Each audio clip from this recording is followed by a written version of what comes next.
Hey loves, it has been a minute. I'm coming to you from rainy Austin with my raspy voice, which actually is far superior to the way my voice has sounded for the better part of a week now.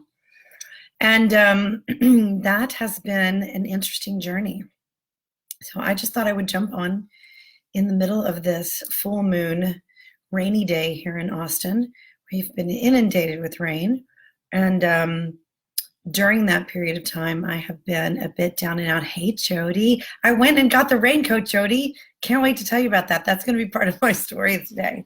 And thank you for the tip. It's perfect, and I love it.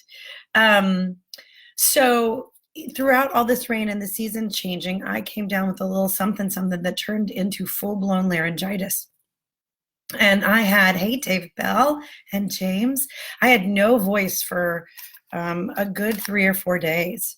And it was interesting. One of the things that I teach, one of the things that I've been taught is if it's given, it's required. And so here I am, and I can't talk. And it was an interesting journey. It's still an interesting journey.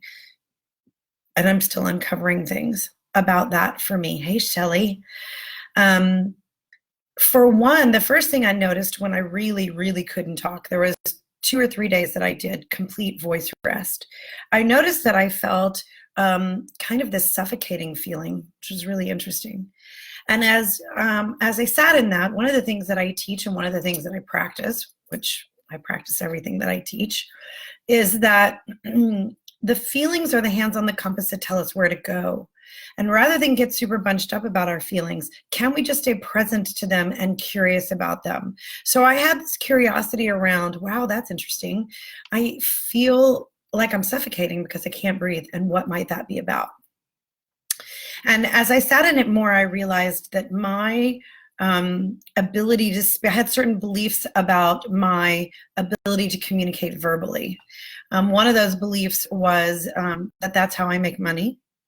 One of my beliefs is that that's what people like the most about me, is how I communicate. And another belief was that people won't like me if I can't talk.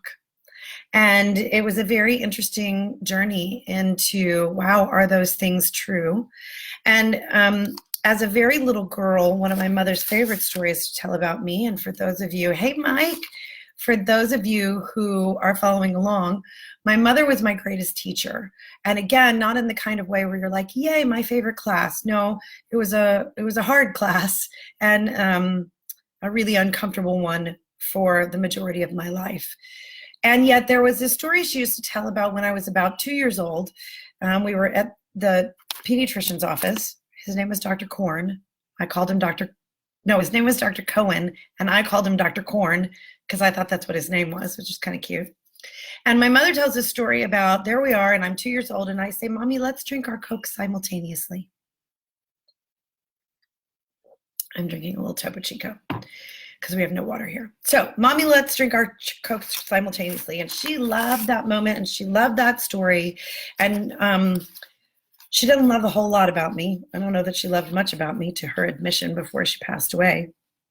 And that story and her retelling that story, Mommy, let's drink our Coke simultaneously, and being so pleased with me, really made an imprint on my little girl heart that, oh, when I speak and I use big words and I'm entertaining and I'm clever, my mother loves me.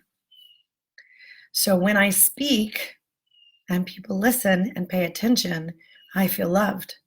So really interesting to be sitting there in the midst of no voice, no ability to speak. I had to reschedule and cancel clients who all were very gracious and loving about that, and sit in the discomfort of this belief that I had, that is, my safety and my voice are connected. The other thing that I realized was true is that I felt like I could talk my way out of or into anything, just about anything. And without the ability to speak or speak for myself or speak up, right, I felt like this very uneasy feeling. And it was really interesting. And this thing has lasted for a while. And a couple of my friends have said, wow, I can't believe this thing is hanging on like this. And I said, this thing is going to hang on until I learn everything that I need to learn about what this is here to teach me. If it's given, it's required. This right now has been my teacher. Right? So my question for you is, where are you in your life? What's happening in your life that's like, wow, that's interesting. That's unusual. And how I feel about it is unusual. Hey, Priscilla, how are you? Beautiful.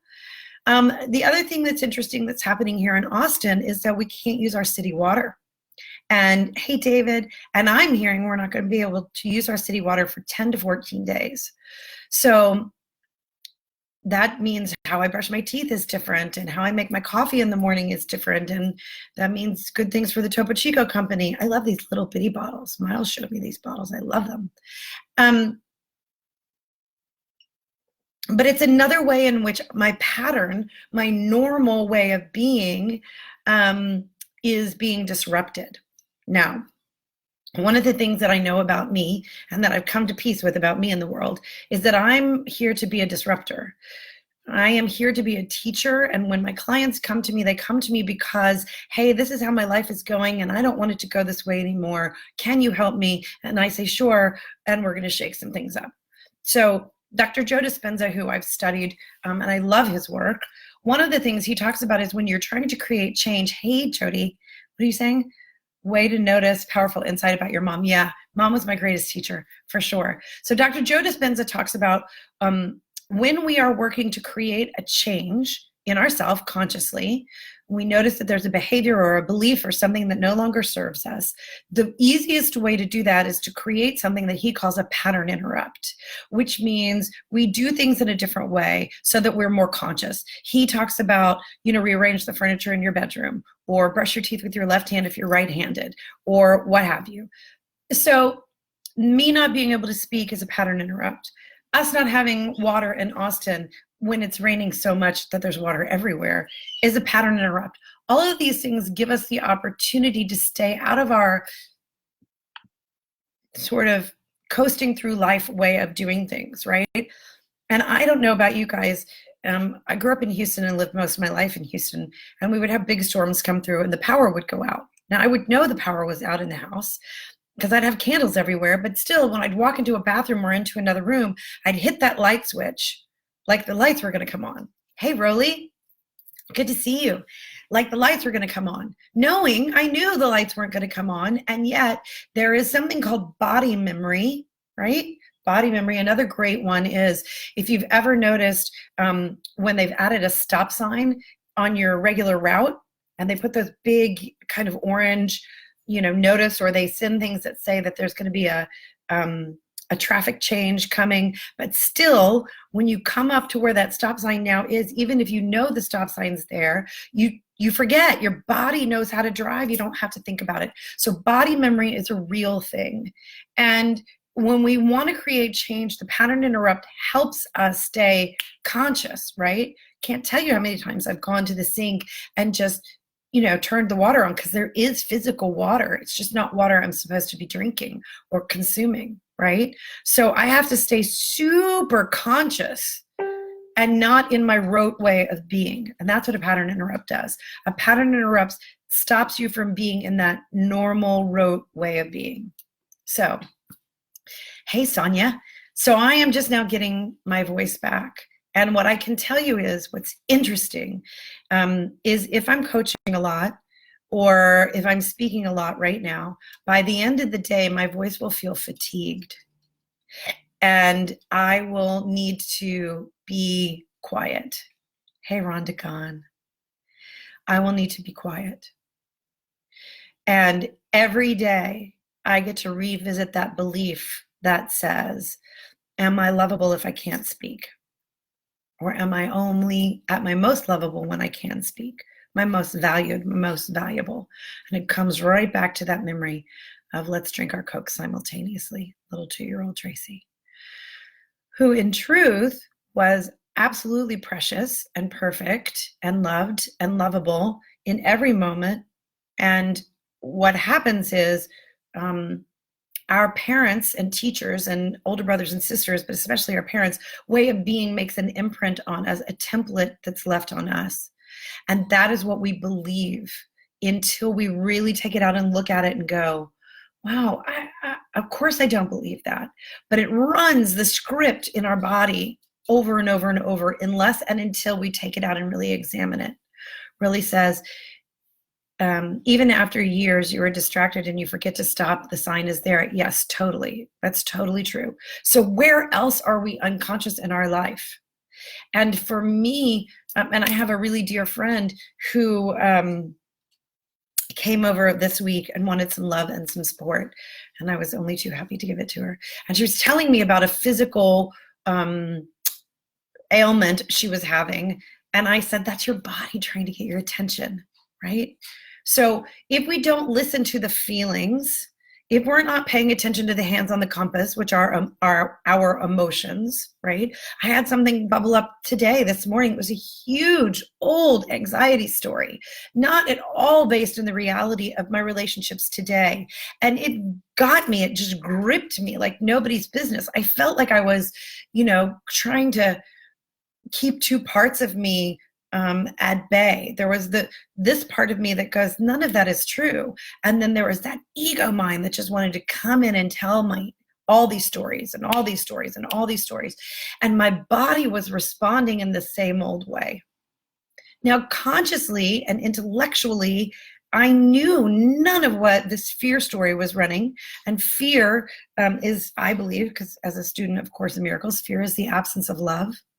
Just like there is no darkness. Darkness is just the absence of light. And I heard recently from Miles that, hey, Diane Williams, that there is no cold. Cold is just the absence of warmth. And in that exact same way, there is no fear. Fear is just the absence of love.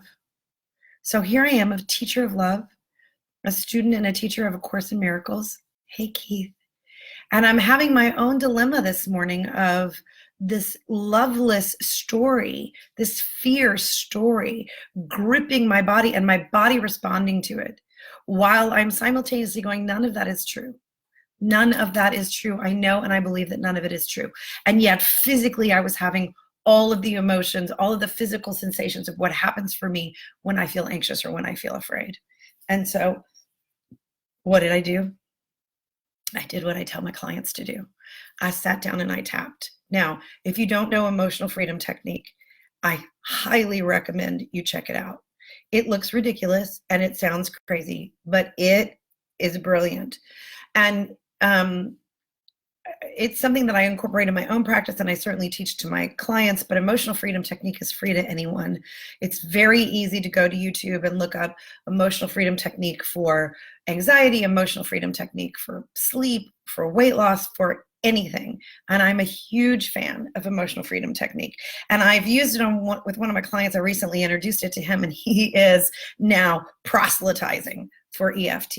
And his exuberance and enthusiasm for it reminded me. And so I sat down on the couch and ran through my own, even though I'm feeling this anxiety, I deeply and profoundly love and accept myself.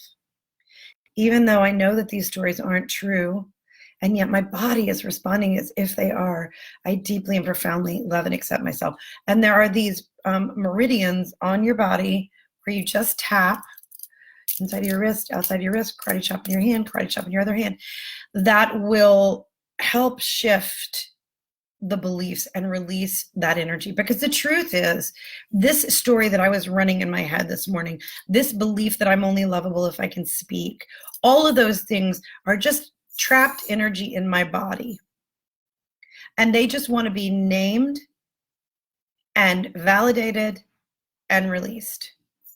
I don't have to buy into the story in the same way that I used to. I don't have to go all the way down the rabbit hole. I don't have to do the suffering that I used to. I can just sit down and go, oh, wow, okay, what's happening?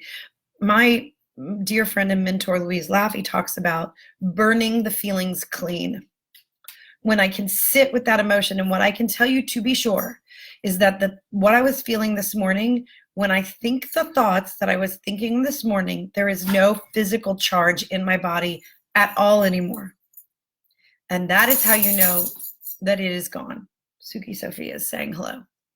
That's how you know that it's really gone. When you can think the thought and not have the physical charge in your body anymore, then you know that you've burned it clean, as Louise says. So if you're going to do EFT, you do EFT until you take a deep breath and you feel that it's shifted. The thing that I want you guys to really get right now, what I'm saying is what is happening in your life right now that's here to be your teacher. Conflict is a great teacher. Relationships are great teachers, especially romantic relationships. They are great teachers. The minute you have some old residue, and we all have baggage. Look, I work on this stuff all the time. We all have old story and old baggage, right? But how conscious am I being to it? And how loving am I being to myself? And how loving am I being to the people in my life? Giovanni, hello. So this is my message for you today. Notice what has your attention today. Is it a physical ailment? Is it an emotional annoyance? Is there a person in your life that is really bothering you? Is it you don't have enough money in your bank account? Your career is not going the way you want it to go? You don't have the relationship that you want? You're still struggling with your relationship with your mother or your father or your sister or your brother or your ex or your kids, right? What I want you to get is there is no shame in any of that. That is just a classroom that you are in. If you can shift your paradigm so that you can get that, you know, if we're in college and we're taking Algebra 101, that's just the name of the class. So if the name of your class is financial struggle, or I have one client that is really struggling to be seen and be visible in the world, right? Whatever is happening in your life that if you look at it, you go, wow, that's the thing. That's your teacher in this moment. And I encourage you to just look at it and say, hello, my teacher. Let me spend some time with you. What wisdom do you have for me? What old belief can I shed that no longer serves me? What new belief do I need to put in its place, right? We do a thing where we try as hard as we can to either minimize what we're feeling or project it on someone else. It's their fault. If they wouldn't blah, blah, blah, then I wouldn't feel blah, blah, blah. But the fact that I feel what I feel is what I'm meant to be feeling. There are no mistakes and there are no accidents, right? So there's a lot going on today.